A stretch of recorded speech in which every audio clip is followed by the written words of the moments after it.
Tengan todos ustedes muy buenos días, buenas tardes, buenas noches, dependiendo del momento en el cual vean este video. Vamos a continuar con los temas correspondientes a obstetricia con puerperio fisiológico y patológico.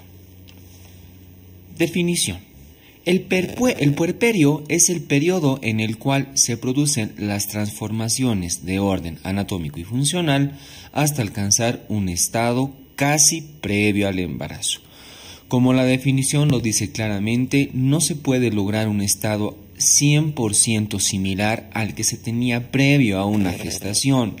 Siempre quedan algunos ligeros o pequeños cambios que se quedan después del embarazo y algunos inclusive quedan de por vida. Vamos a tener en cuenta que tenemos periodos. El primero es el periodo inmediato del puerperio, que es el periodo comprendido entre las primeras 24 horas después de expulsar el producto. Luego está el periodo mediato, que corresponden entre el primer día hasta los 10 días. Luego el puerperio alejado, que consta del 11º hasta los 45 días. Y después del 45 hasta los 364 días corresponde al puerperio tardío.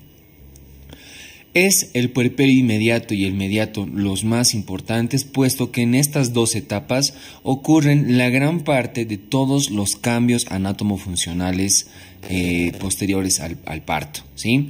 Ya el puerperio alejado y el puerperio tardío son situaciones más para otros cuidados, actividades de educación, promoción y prevención de la salud. Bien, vamos a hablar acerca de los cambios locales y generales. El útero es el órgano que sufre más modificaciones en el periodo del puerperio, ¿sí? Al principio, una vez expulsado el producto, el útero inmediatamente de todo lo que pesaba llega a pesar aproximadamente entre 1000 a 1500 gramos.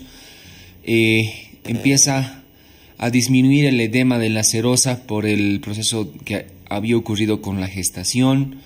El miometrio empieza a sufrir una degeneración grasa e hialina y hace de que las fibras miometriales empiezan a disminuir de tamaño, y esto lo hacen no por lo general de forma simétrica, es decir, no ocurren las fibras longitudinalmente, sino que se producen unas ondulaciones, y estas ondulaciones hacen de que el útero al final de toda la involución adquiera un aspecto medio ondulado en relación a su involución. Eso también es importante porque cuando se produce una nueva gestación, la distensión de las fibras miometriales no las hacen de forma simétrica, sino que también persisten estas ondulaciones. Esto explicaría también, además, de que en los periodos, en las multíparas especialmente, en los alumbramientos se puedan presentar atonías uterinas, esto por la asimetría de la pared miometrial en el momento de su involución. El endometrio también empieza a tener cambios. Una vez eliminada la caduca y la decidua, las glándulas endometriales empiezan a proliferar y cambian el epitelio, que era cúbico, y lo cambian a cilíndrico.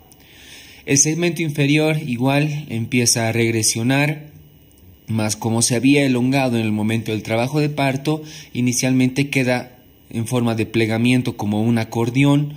Esto le permite al útero, que tiene mayor peso, movilizarse y por lo general reposar a uno de los lados. Por lo general el lado derecho es el más común, y luego poco a poco también va adquiriendo la misma característica de istmo como lo tenía antes de una gestación. El útero regresiona inmediatamente en el primer día hasta la mitad de su tamaño normal, de su tamaño que estaba en el embarazo, y que por lo general se ubica hasta la altura de la cicatriz umbilical. Posteriormente, pasado a cada día, regresiona a una razón de 2 centímetros por día. Es más o menos hasta el 10º día y 11º en el cual el útero ya puede estar ubicado a una altura intrapélvica. Mas, sin embargo, no termina su total regresión sino es hasta que aparezca la primera menstruación, ¿sí?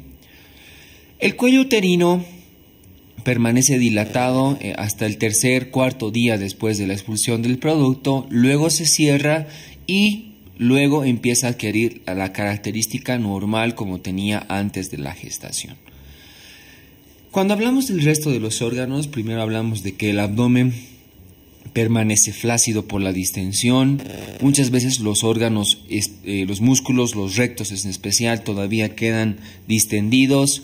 Y si es más, lo pidiéramos a la paciente que haga una maniobra de valsalva, podríamos ver cómo los rectos ligeramente se distienden. A esto se le llama diátesis de los rectos.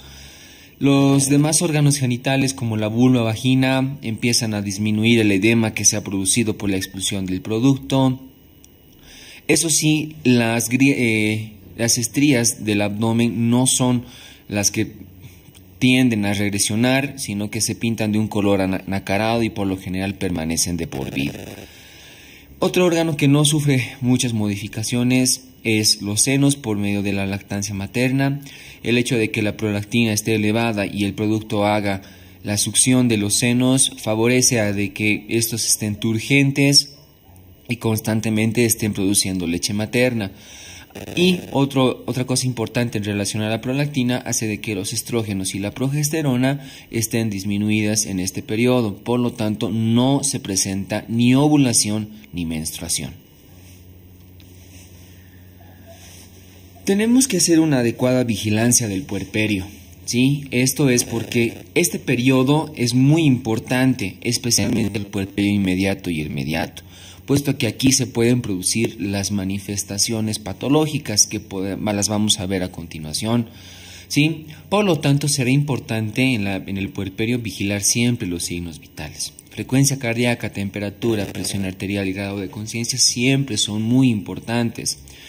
Cito el protocolo del alumbramiento activo, que no está en la literatura, también se llama MATEP por manejo activo del tercer episodio del parto, puesto de que este protocolo ha hecho que se disminuya considerablemente los riesgos de atonía uterina y de sangrados y hemorragias en el periodo del puerperio, ¿sí?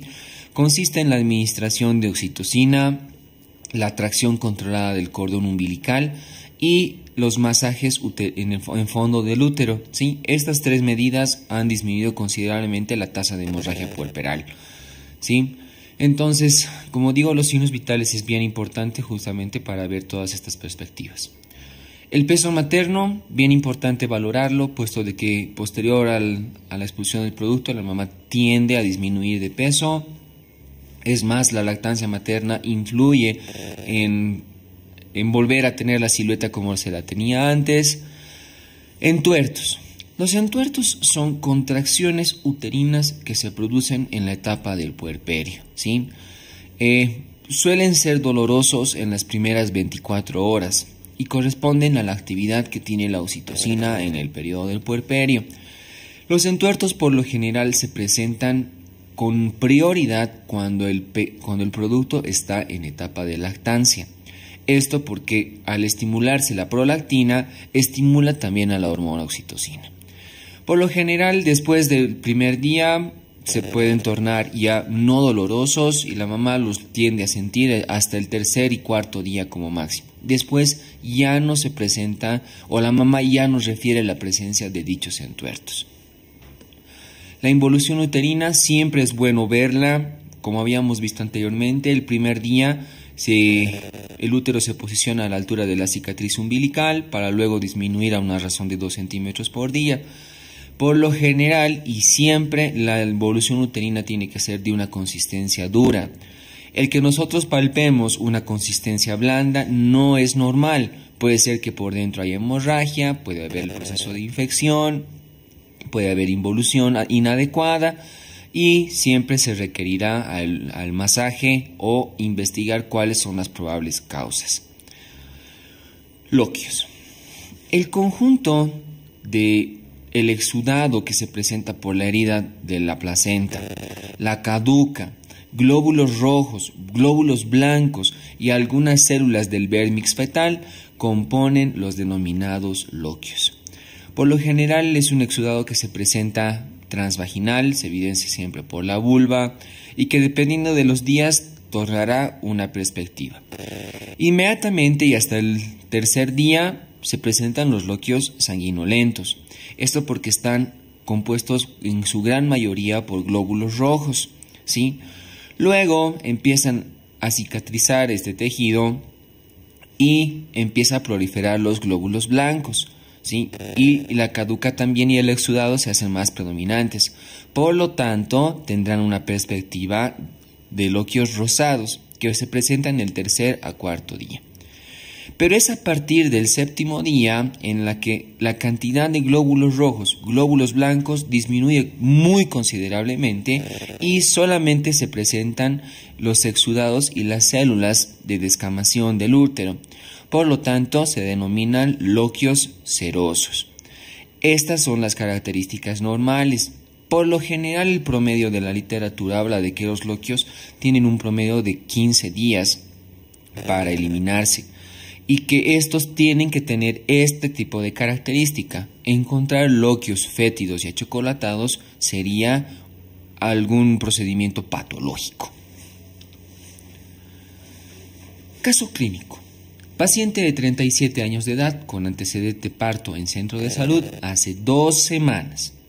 Hace 10 días se presentan alzas térmicas no cuantificadas, dolor abdominal de tipo pungitivo y cólico de moderada a severa intensidad.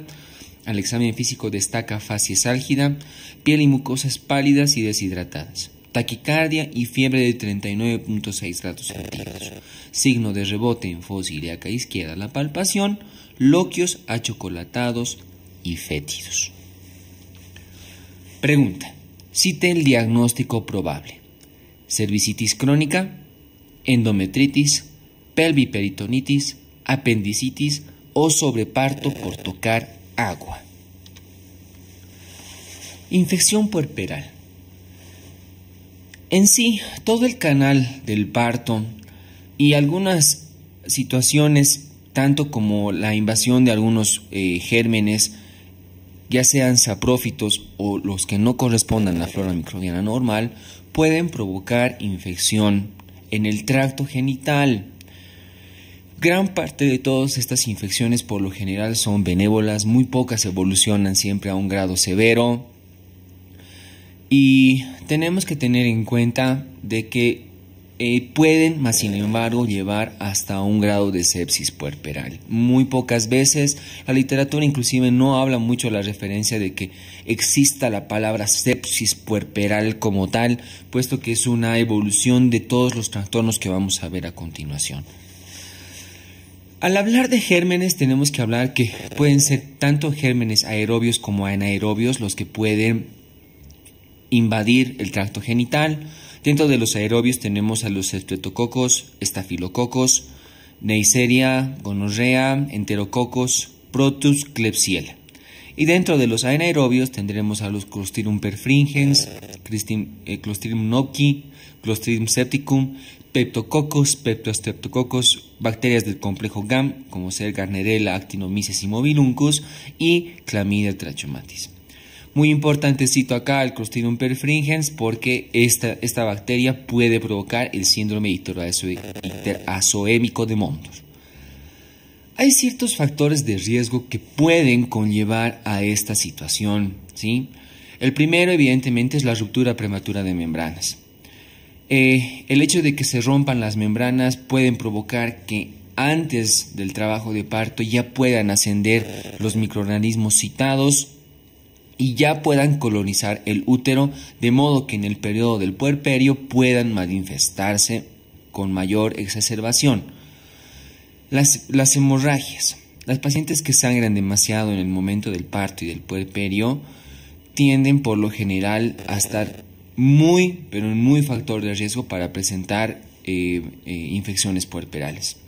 Tractos vaginales a repetición o que estos no sean con situaciones de antisepsia correspondiente, deshidratación materna, trabajos de parto prolongado, es muy común en nuestro medio.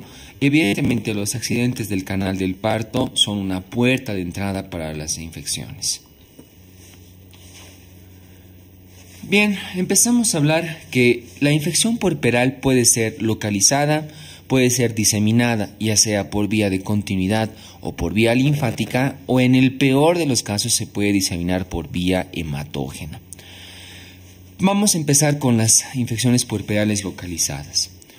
Los primeros que pueden presentarse son las vulvitis, vaginitis y cervicitis. La más frecuente, las vulvitis. Estas pueden ser por desgarros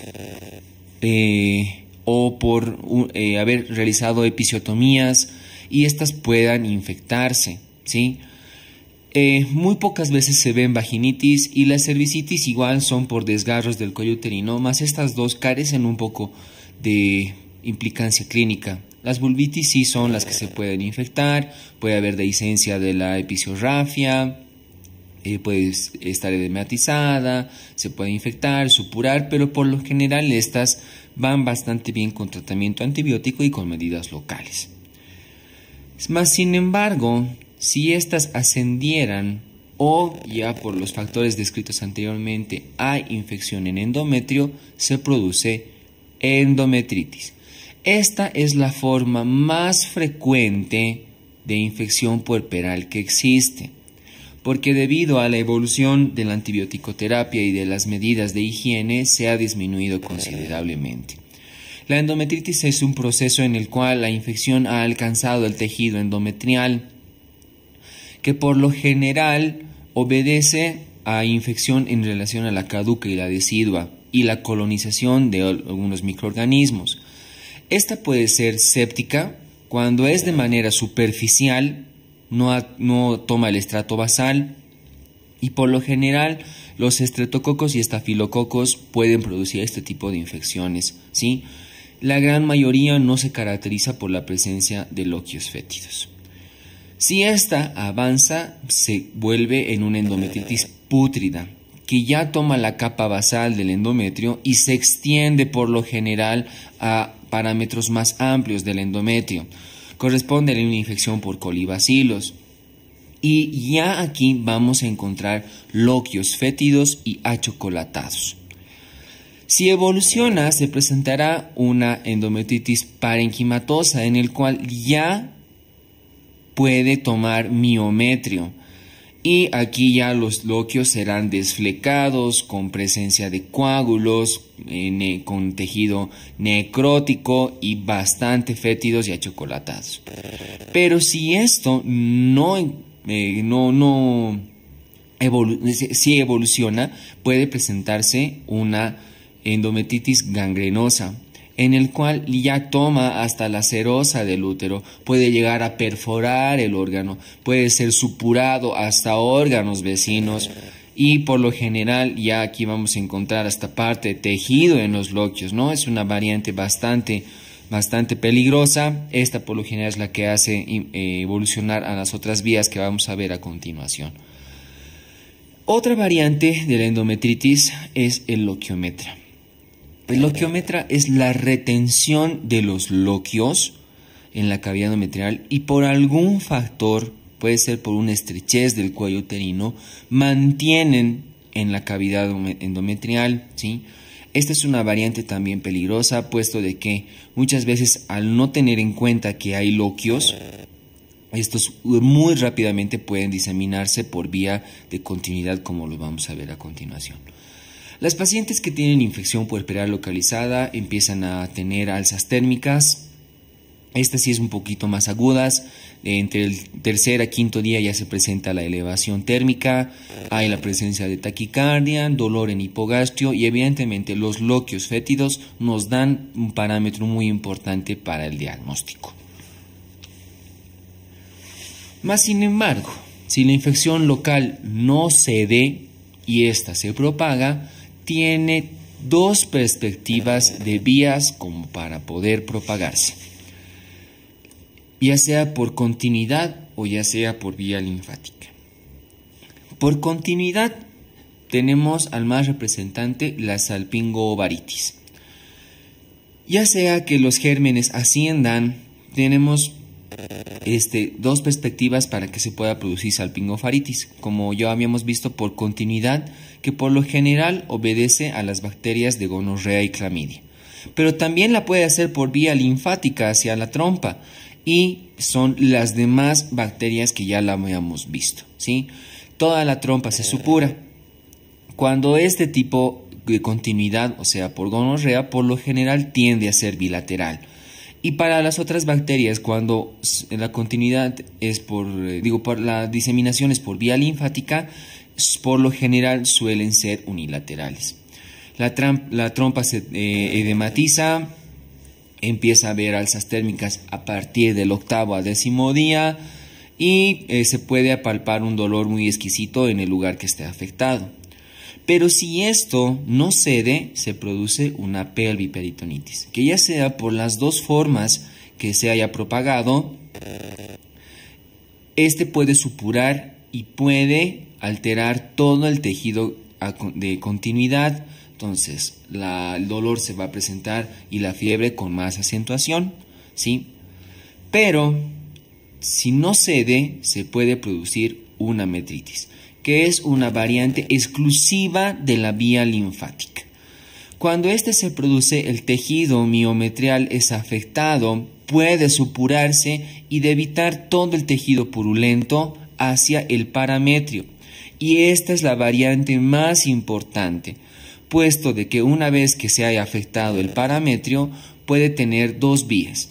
Si afecta la base del ligamento ancho, se denomina parametritis de la vaina hipogástrica. Pero si afecta todo el ligamento en sí, se llama parametritis del ligamento ancho. Y al igual que la endometritis, puede haber endometritis séptica, puede haber endometritis pútrida, puede haber endometritis gangrenosa. Esta es la variante más peligrosa, puesto que cuando es gangrenosa y perfora y supura, puede inclusive alterar otros órganos, como ser uréteres, vejiga, intestino, y el pronóstico es muy pero muy desfavorable. Y inclusive, si debita toda la cavidad peritoneal, podrá convertirse en una peritonitis. Que ya sean estos dos parámetros, el tratamiento de elección será inclusive quirúrgico. Este tipo de fiebres ya ocurren entre el 10º al 12º día. La forma de la fiebre es mediante una curva éctica. Podemos ver aquí es la forma de una curva éctica con picos, desciende, pico, desciende, pico, desciende. Esta es la forma de una fiebre de tipo éptica, ¿sí? Vamos a encontrar un dolor exquisito a la palpación de la fosa ilíaca afectada, va a haber taquicardia, puede haber deshidratación, inclusive puede haber pérdida de conciencia en los grados bastante severos.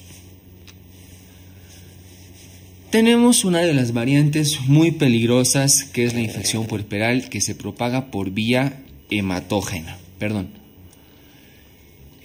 La herida placentaria es un lugar donde se presentan trombos debido a la coagulación que tiene que ocurrir en este aspecto.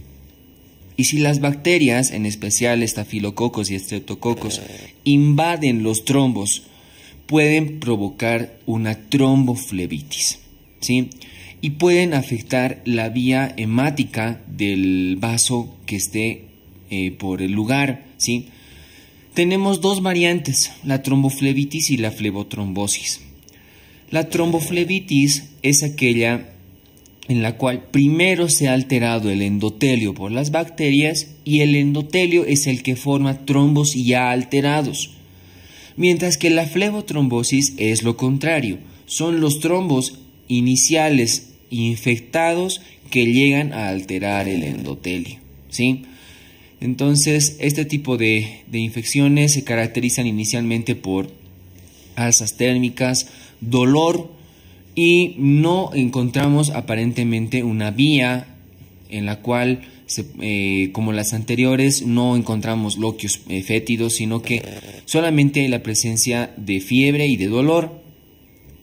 Si esta evoluciona, se presenta la denominada flegmasia alba dolens, que es una invasión de la vía hemática, o sea, de la vena correspondiente en relación en su trayecto.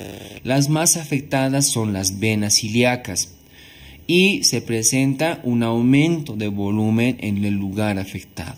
Por lo general, los muslos son los que se afectan de manera inicial, con aumento de volumen, que antes se pensaba que era por edema simplemente de los trayectos venosos, mas sin embargo se ha demostrado que no, es por la obstrucción de la vía linfática que produce el edema de la extremidad. Se presenta un dolor, y especialmente un dolor exquisito, cuando se palpa la vía del trayecto venoso. Es un dolor bastante agudo y severo. Presenta coloración del cambio de piel, presenta alteración en la temperatura en relación a la extremidad correspondiente, y por lo general siempre suelen ser proximales, pero eso no evita que avanzada la enfermedad pueda llegar a ser inclusive hasta extremos distales. Si no se hace tratamiento correspondiente, esta claramente puede evolucionar en una embolia, ¿no? Donde el trayecto pulmonar es el más afectado. Los trombos pueden desprenderse, pueden volverse en tamaño bastante considerables y pueden afectar, como ya habíamos visto, pulmones e inclusive corazón. El tratamiento de elección para esta perspectiva es en base a anticoagulantes, vitamina K, analgésicos, antibiótico-terapia y, lo más importante, la movilización. Ya vamos a tener en cuenta de que hay situaciones que tenemos que hacer más de prevención, y una de estas es la movilización precoz, que la paciente se mueva para evitar éstasis venosa y que éste pueda ser propicio para formar trombos y que estos se puedan infectar. Es una medida bastante buena.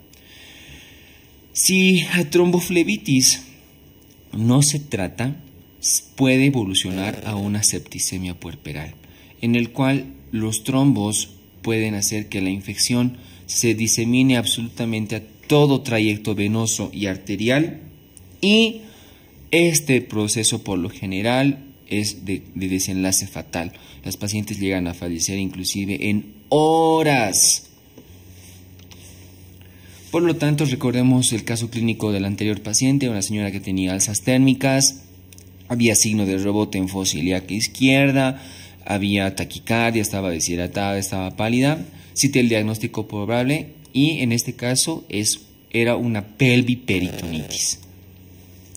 Cito nada más aquí a modo de comentario el sobreparto por tocar agua, porque en nuestro medio, lastimosamente, a las pacientes en etapa de puerperio no les dejan tocar agua ni para lavarse las manos. Y una medida justamente para que se produzcan las infecciones puerperales es el mal aseo de la zona genital, ¿sí? Entonces, en nuestro medio inclusive dicen, ¿no?, que cuando hay la presencia de fiebre, les da alzas térmicas, dolor, los loquios están fétidos, se llama sobreparto, y justamente eso es por tocar agua. Es un paradigma que creo que todos deberíamos coadyuvar a que se elimine. ¿Cuál es el tratamiento de las infecciones puerperales? Primero, hacer medidas de prevención, aseo genital, movilización precoz, que hagamos menos uso de tacto vaginal, que los tactos vaginales sean con medidas más antisépticas. Si hay procedimientos probablemente infecciosos, administración de antibióticos. Son unas medidas bastante importantes. En cuanto al régimen de antibióticos, por lo general se utiliza triasociados. Puede ser clindamicina más gentamicina, puede ser cefotaxima más gentamicina, y añadir siempre metronidazol, especialmente para las bacterias gram negativas. Y en algunos casos, como habíamos visto, cuando se supura y ocurren procesos con peritoneo, el tratamiento de elección será quirúrgico. Inclusive pueden llegar a hacer con histerectomía cuando el foco infeccioso es muy pero muy severo. Bien, ahora vamos a la cápita acerca de infección mamaria puerperal. Es de baja frecuencia y que por lo general no evolucionan más allá de las grietas y las fisuras. Las grietas y las fisuras son procesos superficiales, ¿no? Las grietas inicialmente pasan y por lo general es debido a una mala técnica de lactancia materna, en el cual el producto, al tener mala condición para la lactancia, provoca unas ligeras grietas en el pezón. Estas pueden cicatrizar y si se sigue fomentando la lactancia, el producto retira la cicatriz y nuevamente empieza a sangrar. Y si no se hace un tratamiento correspondiente, este tiende a formarse en fisura. La fisura ya es una ligera puerta de entrada, es un poquito más profunda a pesar de ser superficial, y puede abarcar gran parte del pezón o puede abarcar inclusive a partes de la areola. Y si esta no se trata, ya se va a producir una mastitis puerperal, que dependiendo su vía y dependiendo su diseminación van a ser intersticiales, galactoforitis o parenquimatosa. Intersticiales cuando toma todo el tejido de la areola, es un proceso en el cual llega no a cubrir los conductos galactóforos, ¿sí? La zona se vuelve rojiza, ya hay la presencia de dolor. Por lo general las mamás no quieren ya dar de lactar por el dolor que se presenta, y si no se trata, evoluciona ahí a una galactoforitis, donde ya los conductos, por lo general inicialmente solo de un alveolo mamario, se llegan a infectar. Y ahí empieza a diseminarse la zona rojiza, ¿no? Hay la presencia ya de edema. Y si no se realiza el tratamiento, evoluciona a una mastitis parenquimatosa, en el cual ya toma los tejidos continuos, altera, puede ser otra o más alveolos, y empieza a edematizarse. La paciente empieza con fiebre, alzas térmicas, y el dolor se hace mucho más severo, el edema mucho más constante.